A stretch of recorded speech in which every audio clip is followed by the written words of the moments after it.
So I can definitively prove that the Bite of 87 was not the crying child. That's a weird way to start. Hi everybody, long time no see. So the first time we hear about the Bite of 87 just already contradicts it. By the way, yes, I am a firm believer that that was the Bite of 83, as we've been calling it. That is not the Bite of 87. But I have more evidence than just the TV screen saying 83. We know from the first time we ever hear about the Bite of 87 on the FNAF 1 first ever phone call that the reason that the Bite of 87 is brought up has to do with the animatronics being in free roaming mode. I don't think Golden Freddy was in free roaming mode in that moment. It is implied that the Bite of 87 happened in broad daylight, during free roaming mode, and is loosely implied to be of these animatronics, the FNAF 1 animatronics. And it is confirmed that whoever the victim of the Bite of 87 was didn't die. Because of the line, "It is amazing that a human can survive without a frontal lobe."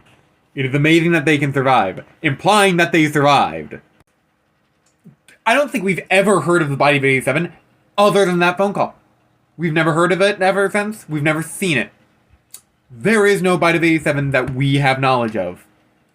Meaning, instead of there being one other bite, being the Bite of 83, there are two? Well, that is if you believe that Jeremy gets bit. But we only really believe that Jeremy gets bit because of the Bite of 87 line, and we know for a fact that didn't happen. But it's confusing because we know FNAF 2 location is operational in 1987, and it is implied by that line that the FNAF 1 location is online in 1987.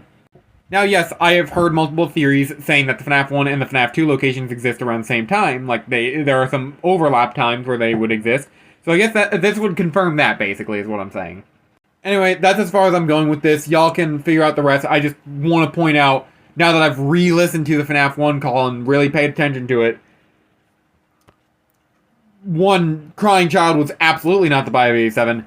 Two, I doubt it was Jeremy either. Sure, Jeremy could have been day guard at the time, and his night guard later, but who knows? Also, Jerome from the FNAF movies, I'm pretty sure that's Jeremy.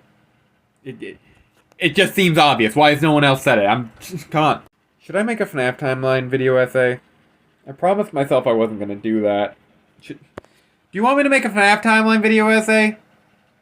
Please don't answer that question. I promised myself I wouldn't. I'm going to do it, aren't I?